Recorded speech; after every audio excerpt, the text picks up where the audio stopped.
All right. Welcome, everybody, to our Friday night podcast, Shining Light on Shadows. I'm John Farrell. I'm your host as we explore the different aspects of our shadows, those parts of us as experiences that we've suppressed, we've denied, we ignore, we pretend didn't happen. And it's a protection. It's how we function in the world, how we feel safe, coping strategies, if you like. So, where are we? We're working through the modules on the Elite Mentorship Forum. You can see it up here, EMF. The Elite Mentorship Forum is a program that I run. It's a 6-month project, 6-month program to evolve and develop emotional intelligence, understandings of who we are, relationships, goal setting, all sorts of diverse activities that that help us get onto our self-development journey.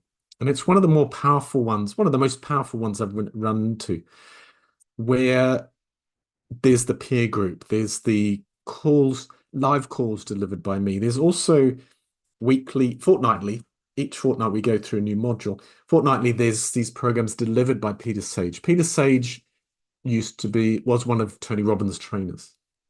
So this is the package I deliver. And I'm working through that. And we spent the last month, 2 months almost, talking about archetypes, the importance of them in our lives, and that the shadow part of our archetypes. If you remember, if you've watched those other the videos I've talked about, our shadows, our archetypes in their fullness, who we are and our strengths, but we don't spend a lot of time in there. We're not quite all balanced. Sometimes we're off center, out of balance. We sort of move into the shadows. Something happens, we don't turn up, we get angry, for instance. Rather than being in our power, we try to use force. We step into that shadow. But there, the last couple of modules, this week, the next couple of weeks, I want to talk about beliefs and values.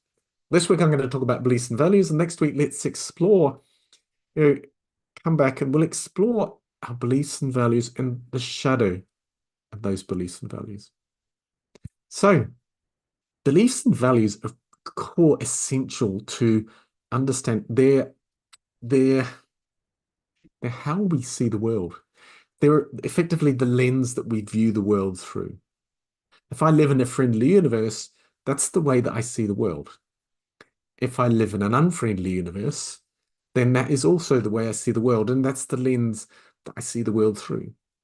So there is a choice, but of course, most people are asleep. So they're running these beliefs and values which are core to us. They're things that we evolve and develop in our young lives. They're understandings of how the world is around us. And this is going right back to the first module that we do in Elite Mentorship Forum about influencing your reality. How you see the world influences your reality, and you can change how you see the world. If you believe you live in an unfriendly universe, that's how you see the world. What would the change be to have a belief that you live in a friendly universe? Totally different aspect on life. Reality would change. So beliefs and values. Let's first of all, let's just touch on what beliefs and values really are, or what they are. So beliefs, they're the convictions, they're the fundamental ideas, the principles that we hold to be true. Whether they are or not, they're things that we believe, our beliefs, they're things that we believe to be true. So I believe I live in a friendly universe. That's the lens I see the world through. Everything I see is going to be colored through that lens. Or as a coach, for instance, you might believe that everyone has the potential for growth mindset, they say.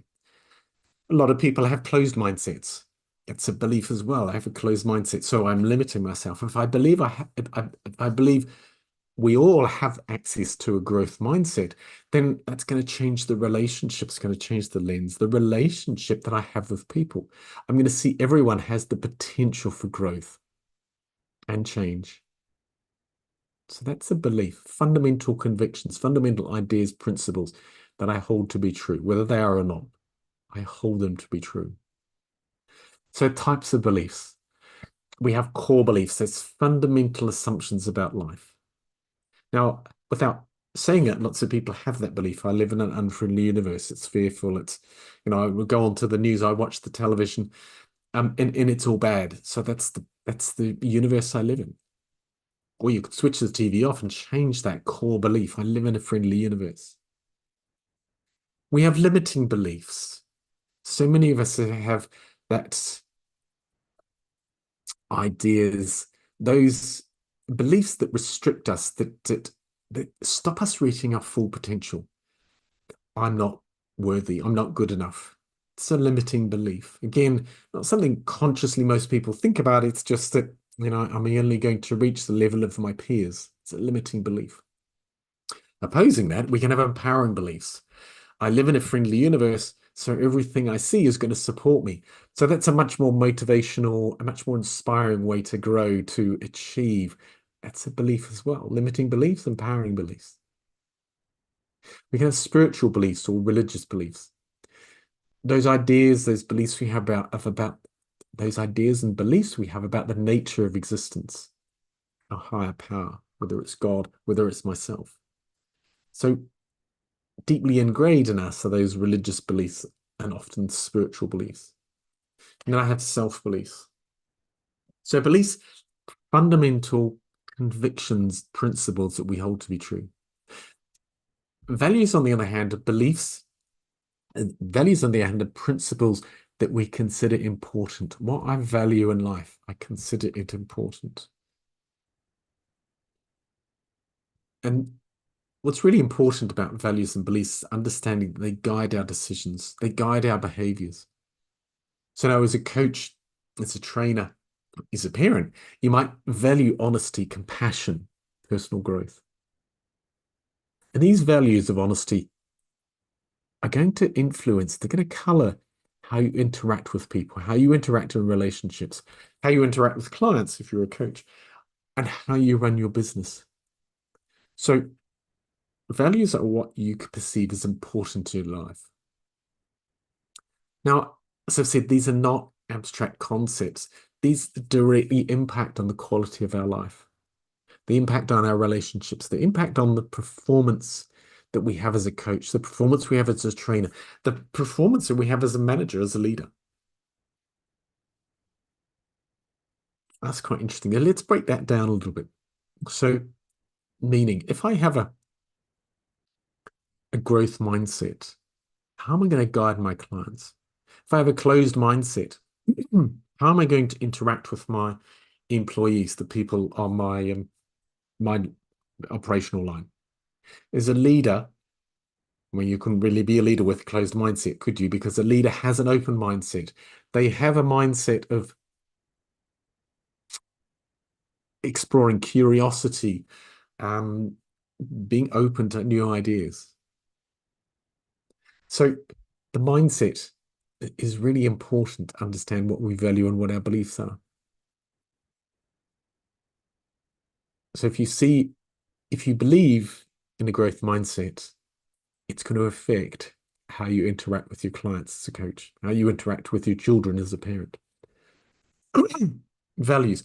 You could see values as a compass. They're a compass to guiding your journey, your journey through life. You might value integrity, you might value compassion, you might value courage.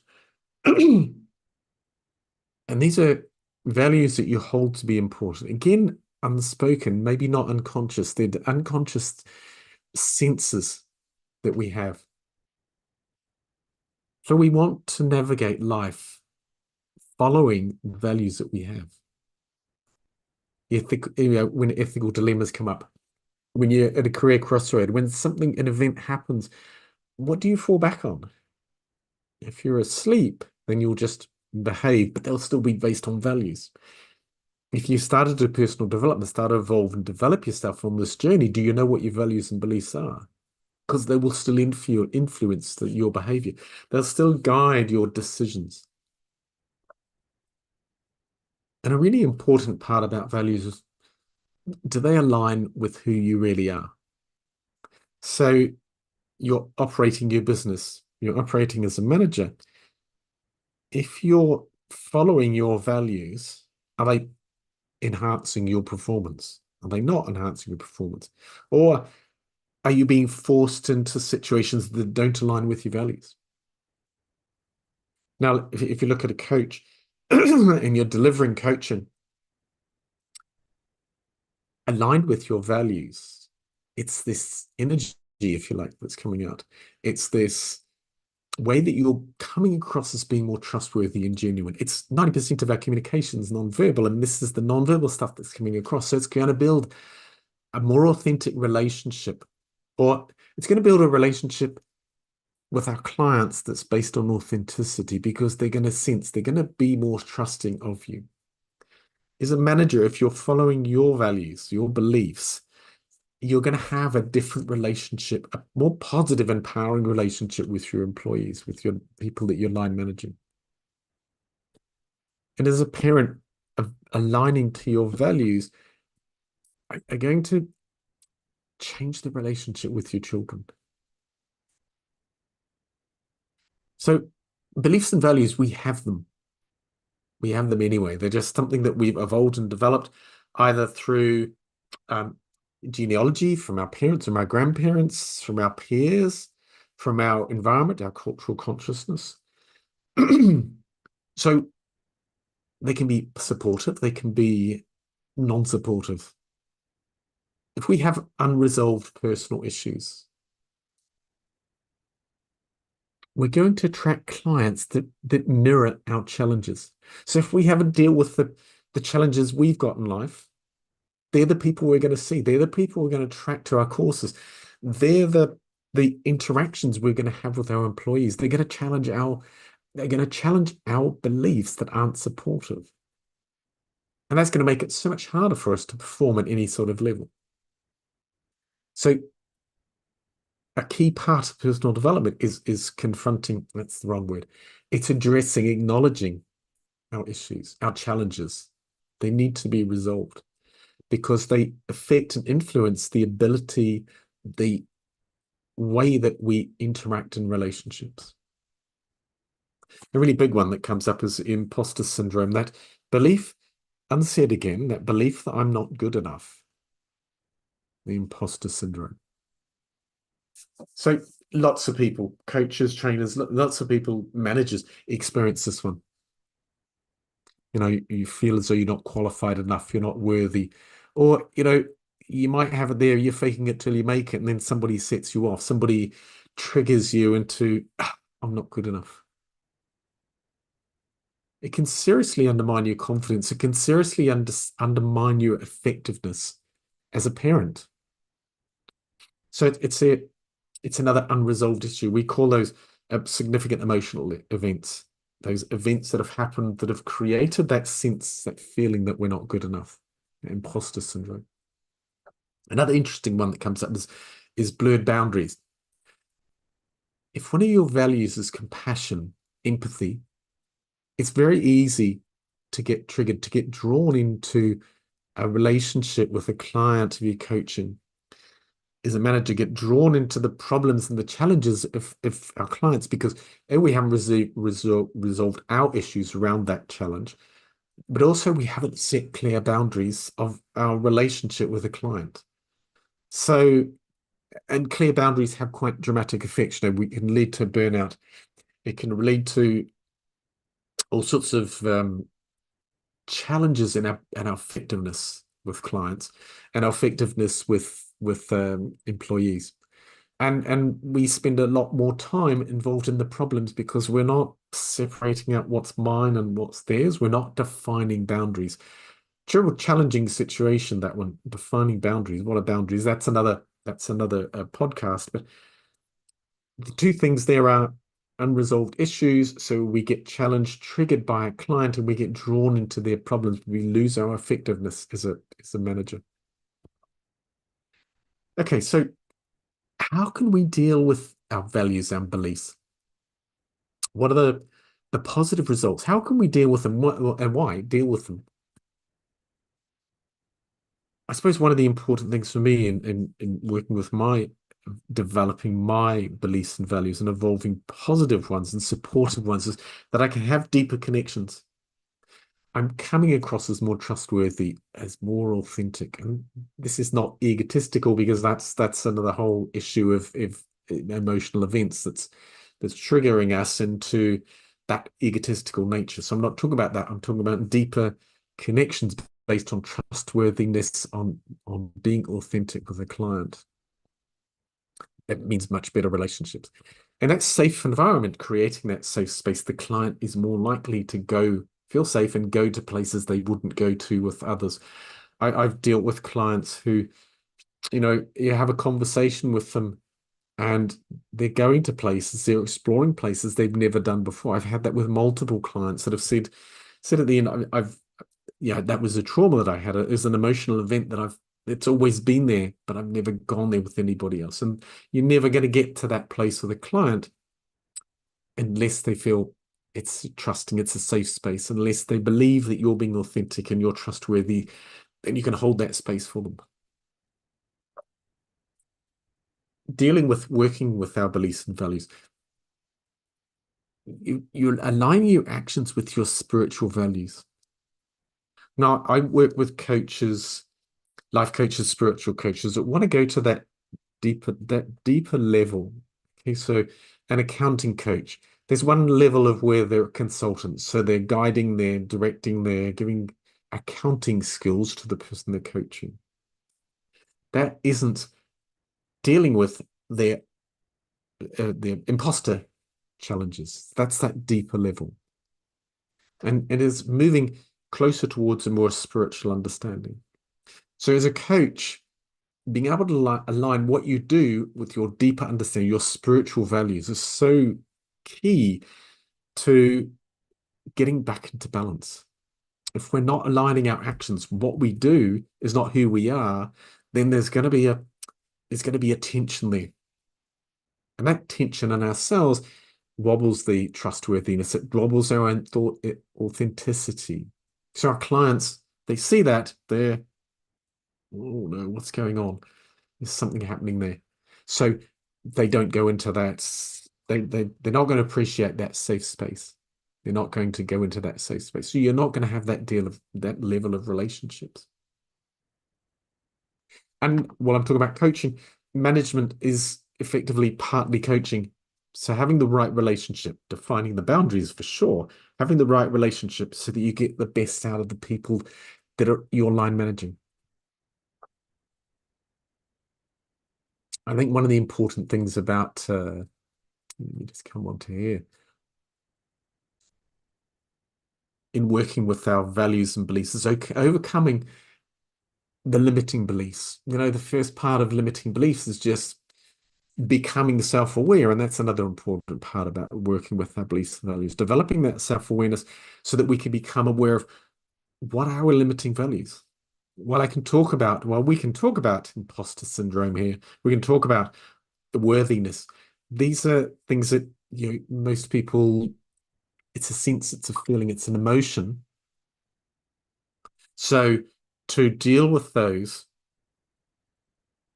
in ourselves is going to put us back into more authentic nature. It's going to put us back more into balance. It's going to make it, we're going to be able to deal with clients better. We're not going to be triggered by clients. They're not going to have blurred boundaries. So developing self-awareness, overcoming those problems, overcoming those limiting beliefs that we have. Limiting beliefs, the ones that are holding us back from being the person that we need to be. Showing up as who we need to be rather than who we think is going to fit into the world, that worldview. So that lens we're seeing the world through, rather than looking outside that worldview where we turn up as who we think the world needs us to be, we're going internally. So we're seeing the world through the lens of who I need to be. Quite a different way of approaching the world. And where we sit, let's look at midlife. So midlife, it's a period where there could be profound personal growth.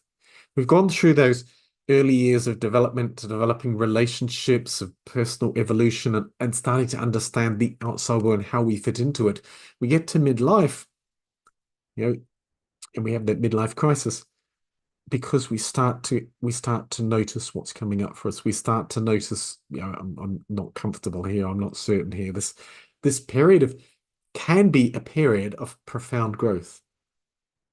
Jumping from one fry pan into another fry pan is sort of bypassing that growth, that personal growth period. And it can also, if we're trainers, if we're in the personal development field, it can change the philosophy that we have in coaching. So we beliefs, we overcome them, we acknowledge them, we start to go deeper with our coaching. It changes that philosophy that we have for coaching. Our beliefs, our values, they've evolved. They help us navigate transitions. They help, and it's really important as a coach to help a client to navigate their transitions in life, for you to have already been there, to be the leader, having gone through it yourself. And it's that sense of that experience that you bring out. Definitely, it's not a weakness, it's a strength to evolve yourself, to help yourself along that personal journey. You don't need to be miles further along the journey than the client, the person that you're talking to, whether it's an employee. You just have to be able to guide them through their personal evolution, how they're going to or fostering them through their journey, helping you become your authentic self, helping you develop that trustworthiness, that vulnerability that fuels your transformation and helps to create that safe space for your clients, for your employees to move in their personal journey. And some of the skills for developing an awareness of personal development, of our beliefs and our values. Self-reflection is that self-awareness, actually just acknowledging a lack of our beliefs and values. Because, we say the person is not their behavior. That self-reflection, that self-awareness is just sitting there to recognize, so, okay, what's happening for me before that behavior? Most of us sort of look back and we say, why did I do that in that situation yesterday? Why did I say that? We don't sit in that space between the trigger, the person coming in and saying something, and us reacting, reflecting on that period between. Really important to be able to do that yourself. And evolving these skills helps you recognize where your client's wobbling, where your employees are having trouble. Another really good way that I've used to help me evolve and develop my beliefs and values is getting feedback. And feedback can be quite challenging from peers, from management above you. Feedback needs to be objective, not subjective. Not about the emotions for the person that you're getting the feedback from. Real concrete, objective feedback can be really helpful in helping you evolve and understand your feedback. So if you're dealing with an employee, making sure that the feedback you're giving them is based on real objective points that they can grasp a hold of. The problem is that if you as a manager are starting to get a little bit more subjective, starting to bring in your color, your emotion to it, you're losing track of the point of the conversation. And they starts to sense the emotion, so they start to lose the point of the information being given to them as well. So feedback is really important, but objective, not subjective feedback. Personal development's a journey. It's not a destination. So beliefs and values are not, black and white. It's a continuous learning, continuous journey that we're on to evolve and develop. When we first start this work, we come up with the beliefs and values we consciously know of, the ones that come up for us, the ones that we've been told, self-worth. Well, I must have a self-worth issue. But this continuous journey, this continuous learning, so going to courses, reading books, listening to podcasts like this, is evolving and understanding more of what our core beliefs and values are. And make sure you practice what you preach. The techniques that you're learning, applying those to your clients and noticing what happens for them, but also this self-awareness, noticing what happens for you. So practice what you preach. And one of the challenges that we have is in the personal development field is aligning our business practices with our core beliefs and values. You can't do that, your business practices, unless you first of all are self-aware of what your core values and beliefs are. So making sure that you have that understanding, then that you can deliver your business in something that sits well with you, the marketing, the pricing, the policies, that they're aligned to your core values, your spiritual values even. It develops cohesiveness, it develops an authentic sense across your business. All right. I don't want to take up too much more of your time. Been interesting, fascinating, but I suppose the key part about it is we all have beliefs and values. We all have core beliefs and values. We all have limiting beliefs. We all have spiritual, religious values. Most of them are unconscious of. So the important part here is becoming self-aware of what our core beliefs and values are. They're going to enhance your relationships, going to enhance you, your relationships, your clients' experiences. So take some time, journal, meditate on this. The training that I run as a coach is heavily heavily into meditating on the certain points that come up. So with coaching clients, we're looking at things that trigger them, words, people, events, locations, things that come up for them, and then sitting with them and reflecting and acknowledging them. So that first part, that's a really important line. Yeah, we see the world through a lens of who we think the world sees us as, who we'd like the world to see us as. So it's all exterior, it's all outer world. As within, so without. It's not as without, so within. When we understand our core nature, who we really are, then we turn up as who we would like the world to see us as. So instead of turning up as how we think the world sees us, how we'd like the world to see us, turning up as who we are, turning up as who I'd like to be, then we're going to attract those sort of people around us in relationships and as coaching clients and as people on our courses. I hope this has been helpful. I'm going to get into shadow work a little bit more. The shadows of our beliefs and values. We weren't born with beliefs and values. We were born pretty much with the blank slate that came along. I hope this has been helpful. This is Shining Light on Shadows. It's a podcast where we explore the deeper parts of our personality, the deeper parts of who we are. That question I asked myself decades ago. Why do we do what we do? And what are some of the things that hold us back, our shadows? All based around the Elite Mentorship Forum program, which is a 6-month program that I also run on top of the coaching, where we explore different aspects of our personal development journey. There's a wide scope of things that come up in our personal evolution, our personal development. And well, some of them need to be guided by others so that we start to gain an understanding. We have to be careful that it's us as within, not without. As within to look into ourselves. So when we're talking about emotions, relationships, who are we? What are our core values? What are our core beliefs? Really start to understand them. Are they supported? Do I believe I live in a friendly universe? Or do I believe I live in an unfriendly universe? My name's John Farrell. I'm the host. If you want to get more of these podcasts, subscribe, and I'll see you next week. Thanks very much. Bye for now.